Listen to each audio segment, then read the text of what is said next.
Town Bank Mortgage, NMLS number 512138, is an equal housing lender. This podcast is for informational purposes only.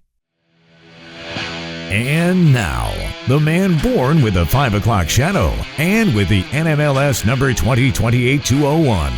He is a gentleman. He is a scholar. He is Tyler Cralle. All right, welcome everyone to the latest edition of the Cape Fear Report. I am Tyler Cralle, of course, loan officer with Town Bank Mortgage, and this is the third episode of 2026, and you're in for a treat because joining me here in studio is Austin Kenyon with Intercoastal Realty, and actually he is the team lead for the Kenyon Realty Group. And Austin, thanks for being here, man. Appreciate it. I appreciate you having me. So as I always do, I like to start from the beginning and talk about how you got started in real estate. 'Cause everyone's got a different story. So tell us how you got started. Yeah, so got out of college in 2023, got licensed 6 months later, towards the end of 2023. I always knew that I wanted to get into real estate, and I always had a passion for high-end homes and land and development. All that stuff really interested me. So got into it and just kind of put my nose to the grindstone right away. And so you went right out of college, right into real estate? Yeah. So It was 6 months. I was actually, my family my grandma started a coffee shop down in Charlotte. I saw that, yeah. And my dad was a silent partner with her. So I took some business experience and went down there and tried to revamp and help the coffee shop become more profitable as soon as I graduated. So I was doing that for 6 months. And then get my license at the same time. Oh, nice. Okay, so you got out of college. You're like, I'm going into real estate, but while I'm getting my license and everything, I need to make some money. Tips. So you in college, you're a baseball player, right? Yeah. So obviously, I mean, because when you think about real estate, right, like competition, because there's a lot of people in real estate on both real estate side, mortgage side. It is a very competitive business, and so. I mean, obviously you're competitive when you play sports. You're obviously most people are competitive, and so was that one of kind of the draws that kind of brought you into real estate? Was that competition? It was, and I didn't realize how much competition there was until I actually got in it. You know, you look at you look at what other agents are doing, who are more senior than I was at the time, and I'm like, how do I get there? How do I compete with them? But obviously within Intercoastal. Friendly competition, but I want to win. I want to win those listings. Well, it's funny you bring that up because that's actually like a talking to people in the business who are successful. Right. One of the things you always hear from people is like finding a mentor, finding someone that can kind of show you the ropes, and a lot of people are very open to doing that. Yeah. But a lot of people don't want to do it because it's like, oh, I'm going to do it on my own. I'm not going to ask for any help. But I mean, I feel like that's probably one of the most important things is sort of working for someone who's been in the business and been successful. It is. And kind of shows you at least their path. Not that you're going to go down that same path, but shows you how they did it. And you can go, okay, well, here's how I can do it. Right. Exactly. And that was a huge part for me is having a incredible mentor in the beginning. And, he had all of the experience. So, I built my business through cold calling. I probably made 15,000 cold calls my first year. Going through all the intro classes at Intercoastal, they teach you, calling FSBOs and expired listings. And I tried that, and it wasn't my thing. It was all, not really property that I wanted to sell. So I had to kind of step outside the box a little bit and think about, where do I want to sell real estate? Like, what gets me excited to get up and make these calls? And that was luxury real estate and some of the big tracts of land that hadn't been touched yet down through Brunswick County. So I was, able to land some appointments, and having the mentor who had experience brought him with me, and was able to get some deals that way in the beginning. Now, interesting talk about cold calling because now I can ask you because you're not a woman. So how old are you? 25. So you're 25. So now most people would think that people your age are like completely adverse to making phone calls. That it's like there's that joke online about Gen Z sees a telephone, someone calling, and immediately panics and doesn't want to answer the call. And so I mean that is sort of an interesting thing that you think cold calling, you think very kind of early 2000s, 90s, 80s. You don't think about cold calling now. Yeah, that's actually something I've realized is I don't think a lot of people are doing it as much, but David Small, broker in charge, has told me that was the way 20 years ago, grabbing the phone book and going through it, calling people. Well, it is funny how there's a lot of things in real estate that, people have done, and even with all this modern technology, like, handwriting notes and calling people are still some of the best ways to get in contact and win over a lead, possibly. Yeah. And I'm sure the same goes for you too, right? On the lending side. Yeah, no, I mean, it's amazing how, like I said, you would think that things being completely out of date. Yeah. And sure, you don't see people as much as you used to because of all this technology with email and calling, but I still think, calling people and explaining it to them and making sure they don't have, if they have any questions or anything. Yeah. Still has a lot of value in it. Which, absolutely. In this kind of short attention span place that we live in. Man, I've seen so many agents grow their business through social media. Yeah. Short form content. I think that's another really, really good way to grow your business. If you're doing a lot with social media. And so I'm assuming you do have someone that's helping you out with it, just because I do see you do post a lot, and I know how difficult it is to post. And so it's had to hire somebody. Man. Yeah. So you got to balance that, right? Yeah, exactly. And so when you obviously when you first started, you were doing it on your own, I assume. I was. Okay. I was doing the classic, just listed, under contract, and just sold. And then, started thinking through that, looking at my page. I'm not providing any value to anybody. I'm doing this solely at the time so that people could see I was having transactions and thought I would be a reputable source of business and not creating any value. So had to shift the mindset a little bit, shift the gears, and hire somebody who could help me create value.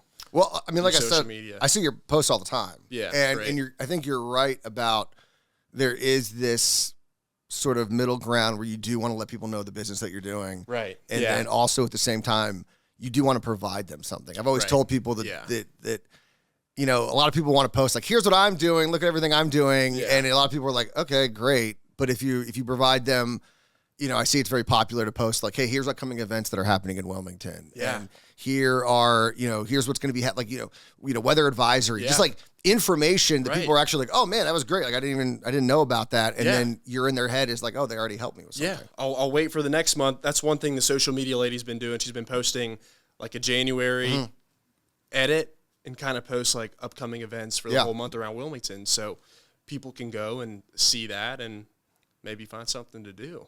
Yeah. I mean, and so do you get business off of social media? Not yet. Okay. No.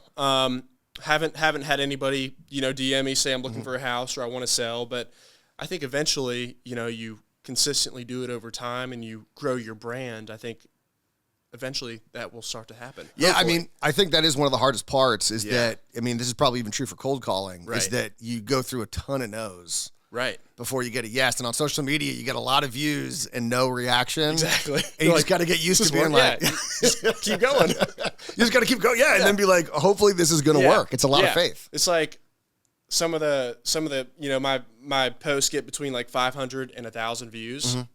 So it's like you do 300 posts. Yeah. That's 300,000 views. That's very true. I'll take it. I know. I have the same issue when I post like these interviews and things. And it's like breaking out of that area that you in, because you'll find you'll be like you'll get 500 views and all of a sudden you get 1,000 and then you're getting 1,500, and the only reason that's happening is because you're just consistently doing it. Exactly. And so like when you were cold calling, I'm assuming it was sort of the same thing. Like it probably took you a while before you got a hit. Yeah, it was probably a good 6 months of doing it every day for 5 to 6 hours a day.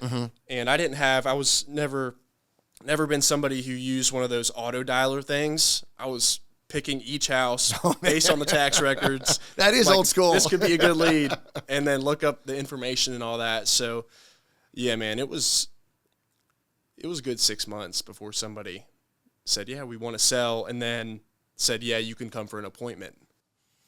Well, now, and what's also interesting is that dealing with rejection is also another thing that you got to deal with, where you could be working with someone and they maybe go with someone else.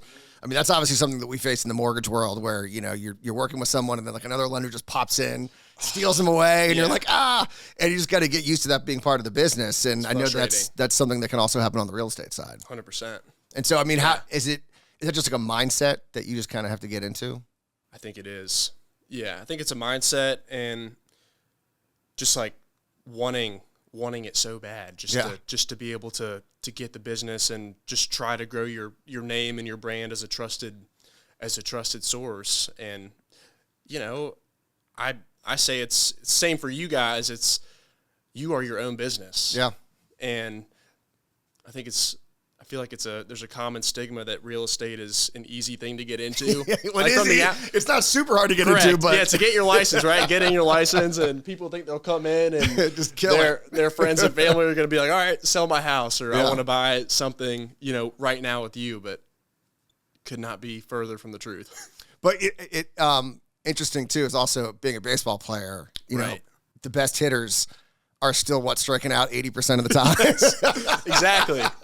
So it's like, I mean, a great hitter, you're only striking out 60% of the time. You're batting 300, Yeah. and that's amazing. Yeah, and so it is sort of kind of like real estate, where I've told people that, where it's like, Yeah. from our side, it's like I'm hoping that 3 people that I'm talking to, one of them is definitely going to be a deal. Right. One might be a maybe, and I'm definitely going to lose one. Right. Yeah. That's just how it goes. Now, let's kind of go back to the beginning. So when you first got in, did you decide you were going to be on a team? Or? So I started out as an individual agent. Okay.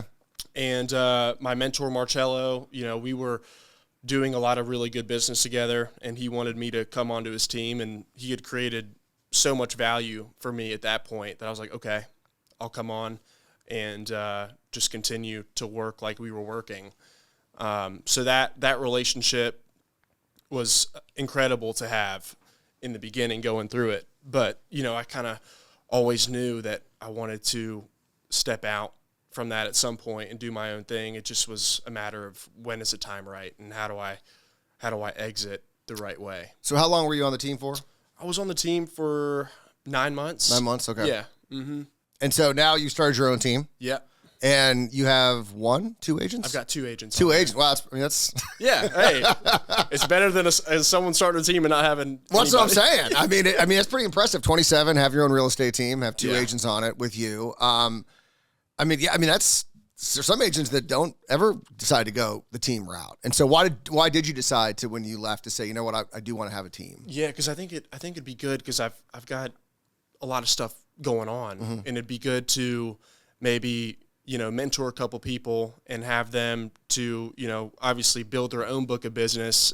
I like to mentor people, Mm-hmm. Or at least show them what's worked for me, and then have some help if I need help with something, a listing, or if I have extra leads coming in that I can't take, have some people to pass it on to.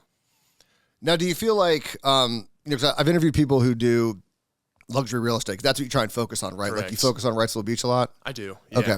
And, a lot of people that are in luxury real estate, I've interviewed people here on the show that do luxury real estate, and they are usually older agents who've Right. been in the business for a long time, Right. And have sort of built those connections to kind of work their way up. Did you feel like there was any pushback, considering you're 27 and kind of, obviously most luxury real estate is going to be owned by people who are older. And so it Right. makes sense that they'd work with someone that's kind of their peer. Yeah. And so was that a barrier? Did you find that was an issue where people were like, I want to talk to someone who's a little longer been in the business? It was definitely a barrier. It was also, I had called an agent's client who works a lot on the beach, and that agent called me. I was like 2 weeks into the business. She was like, "Who are you? You're calling my client, and nobody on Wrightsville Beach is going to work with you."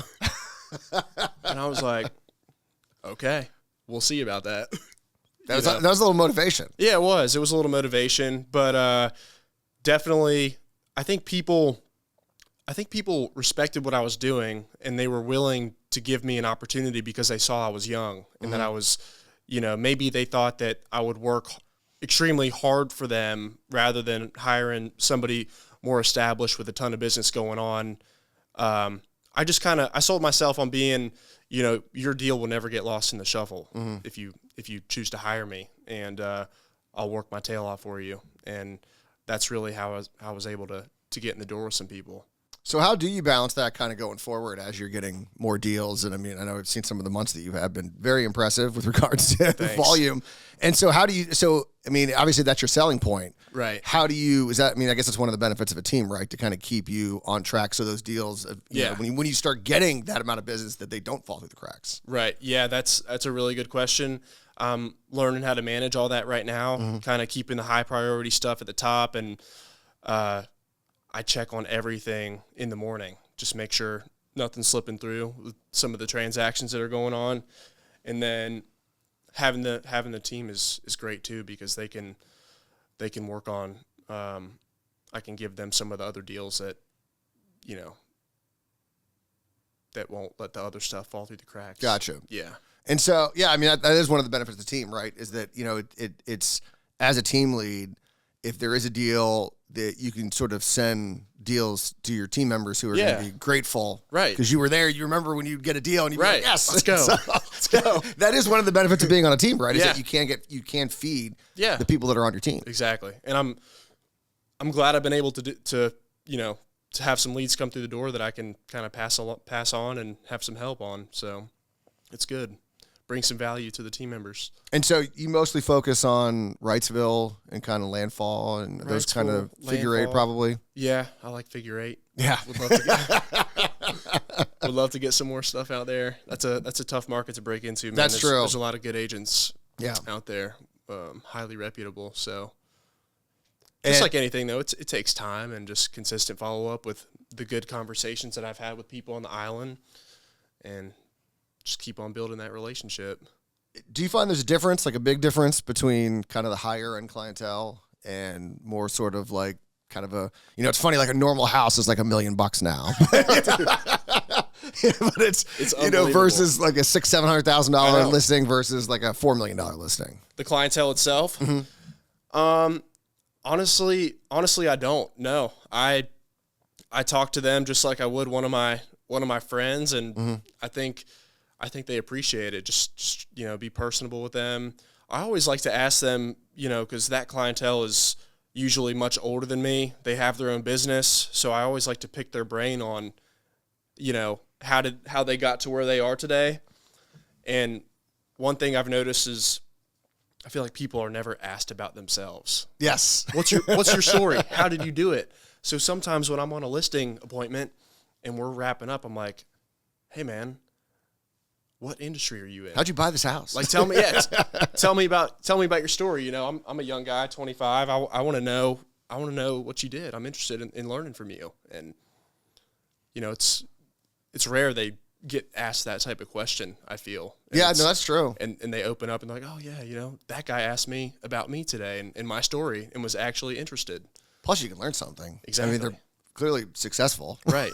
Yeah. So they've got some secret sauce they might be able to give you, help you with your business. Yeah, exactly. Now, when it comes to actually listing these more high-profile properties, I mean, is there a difference there? Because it's a lot harder to find a buyer for a $4 million house than a $700,000 house. So you're looking a lot of times outside the area. You got people who may be buying second home on Wrightsville Beach. And so I guess that's probably something that you just kind of have to keep in mind, I guess, and prepare for. Yeah, you do. So I'll look at like the demographics. So for my figure eight listing, I looked at the demographics in figure eight. You can kind of go on the tax records and see where their main address is. Mm-hmm. So I actually sent postcards out to high-end neighborhoods in Raleigh, Charlotte. The amount of people on figure eight that are from Greensboro is unreal. Really? Don't know what's in Greensboro, what industry that is, but I was like, all right, I got to hit some people in Greensboro with a postcard and show them this new listing. And then kind of like the targeted ads too on social media. We'd run targeted ads to all those markets where people are moving to Wilmington from, buying those high-end second homes, run ads to them on social media, targeting, you know, certain cities and stuff. So really it's something where I'm not just throwing the listing up and taking nice photos. It's actually, you know, I'm trying to sell it as hard as I can. Yeah, I mean, putting money behind it, postcards, you know, high-end video as possible for the ads. So I think there's a lot that goes into it. Yeah, I mean, the video thing is very interesting because it's funny to watch because you can see when trends all of a sudden kick in. Yeah. And then it's kind of like, whoa, that was a really cool video. And then it quickly becomes, oh, now everyone's doing this video. Right. And then you got to kind of figure out what the next trend's going to be so your video stands out. Because it does feel like, and this is probably because I'm in the business, but I get so many, I'm just flipping through Twitter or TikTok or whatever. There's a lot of real estate mortgage stuff. And you get a little repetitive after a while. Yeah, so cracking that and trying to be a little different is no doubt kind of difficult. Yeah, absolutely. Yeah, it's you gotta get creative. Yeah. I see people taking advantage of like the trends with like the sounds, the 6-7 thing. I have seen that. I've seen people making videos around that. I'm like, man, I love it. I know, and you just never you don't know, because we've all done this, right? Where we post something and you're like, this is gonna kill. Right. And then it gets nothing, and then you just like randomly put something up there and it just for some reason catches. And you're like, what? Yeah. How did this hit the algorithm? And trying to figure that out is very difficult. And then of course, you're listing a property trying to hit people in other markets. I mean, that's also got to be kind of challenging, because in Wilmington, you kind of know, like, okay, this is what's sort of popular, and you can kind of see what's trending in Wilmington, but to be like, what's trending in Greensboro or what's trending in Winston-Salem? Yeah. Yeah. Like, how do I hit those people? It's a science that I haven't figured it out. I know. I don't think anybody will, like, how to exactly find them, but I mean, well, usually it's like, just post as much as you can. I think my dad one time told me, he said, when someone figures out a way to make money, they're not going to tell you how to do it. Right. and so it's like, when people are like, sign up for my Instagram course and I'll teach you how to get 1 million followers. And I'm like, wait, if you can just do that and you can make a ton of money, why are you teaching people how to do that if you could just do that? And because they can make a lot more money selling the course. And so you do. And that's why I think a mentor is valuable, because that's like a mutually beneficial relationship versus these sort of, pay for play classes where you got to pay these sort of gurus. Right. And you're like, how many of these courses are they selling? And it's like, are they making money off the courses, or are they making money from what they're telling you they're doing? Some of these guys are making millions off these courses, like $150,000 a month. Yeah. Selling the course. And they're flexing their house and their car to hook people in, but man, you got to be careful. Interesting Funny strategy. I always get one. There's one I keep getting right now where it's like, if I was a loan officer just starting out, I wouldn't talk to realtors, I wouldn't buy leads, I would do home buyer seminars online. I'm like, what? Like, who's buying this? Like, how am I going to get people to do the seminar? Like, right. What is this weird ad that I'm getting? He's selling somebody, I guarantee you. But yeah, I mean, so it is kind of finding a way to rise up above kind of all the noise, especially with social media, because it does feel like there's just, everyone's on it. Yeah. And it's kind of finding a way to break out. But I think one of the benefits of doing luxury real estate is that a lot of times the houses are really cool. Right. And that does help you stand out from like more of a cookie cutter house. Right. Yeah. It's definitely a privilege to be able to work with some of the clients I've worked with and get to know them and represent their home. I don't take it lightly, man. It's pretty cool. So what do you see? So obviously, I mean, you're in the luxury market, but obviously you're following what's going on with housing in general. 25, it felt like the ending of 25, things were getting a little better, especially with mortgage rates kind of on the decline. And so how do you feel about because I feel like the Wilmington housing market is funny. I was looking at stats. We talked about some of the stats on the last show here in this area. And it was a little bit of growth, but actually it looked like 25 was a little bit better in 23 or 24. What was your take sort of on 2025? Like, how'd you feel about the market? My take on the market, I think 2025 is, maybe the stats show differently, but from what I saw, the market started to slow down significantly. At the end of the year? Yeah. Middle to the end of the year. I kind of noticed it a little bit, starting in March. Mm-hmm. I mean, I would see a listing hit the market, say in the middle of summer on Riceville Beach. I would think, man, that listing's probably going to sell pretty quick. And just sat and sat and sat. Nobody was buying. So what I have noticed is the stuff that is still selling quickly is the stuff that is turnkey and ready to go. Yeah. Especially, in the luxury market, something that has strong water views, the inside's perfect, and it's priced correctly, that stuff is still going to sell. But I feel like you try to price it like we're at the peak of the market in 2024. Buyers aren't doing it anymore. You know, wage growth has not kept up with inflation, and even the people with deep pockets aren't going to overpay for something. Even if they're paying cash, they're not going to. They know what's going on with the economy and, you know, macroeconomics. They're not going to go overpay. Probably even more so. Right. They're not gonna go overpay for their beach house just because, you know, they could have gotten that price a year ago. They're gonna negotiate for every penny they can get off. And do a lot of them, I'm assuming, I mean, most luxury people I talk to, it's a lot of them are cash. A lot of cash. Okay. Because it's, and so they actually do have a little bit of a negotiating position. Right. Yeah. It helps a lot. Quick close cash. Yeah. You can find a really good deal right now, in my opinion. And so, yeah, I mean, so how do you feel 26 is starting? Do you feel it's a little more optimistic as we begin 26? Because like I said, I mean, the national data shows obviously a jump in mortgage demand. Right. But once again, Wilmington is a little different because I don't think we've seen as much of a downturn as other places. So how do you feel kind of going into 26? I hope it starts to pick back up again. Because are we expecting another rate cut, would you say? Yeah, I mean, I think the only way, from what I've seen, we got a Fed meeting. We're recording this on a Wednesday. The Fed meeting's today. They're not going to cut. The real value that we're going to see right now is just sort of the inflation number. That number needs to come down. It's a little high for them. And so I think Goldman Sachs said they were expecting a cut in June. I think UBS economists said September.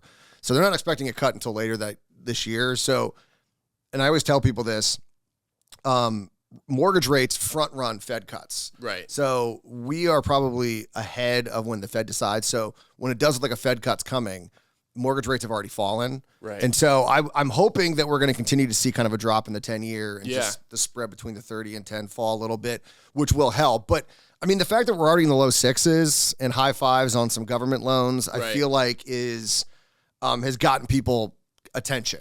Where the person sitting on that 3% mortgage or 3.5 might go, well, 5.5's not bad. Yeah. I have some clients on the beach who are, you know, waiting till March to do something.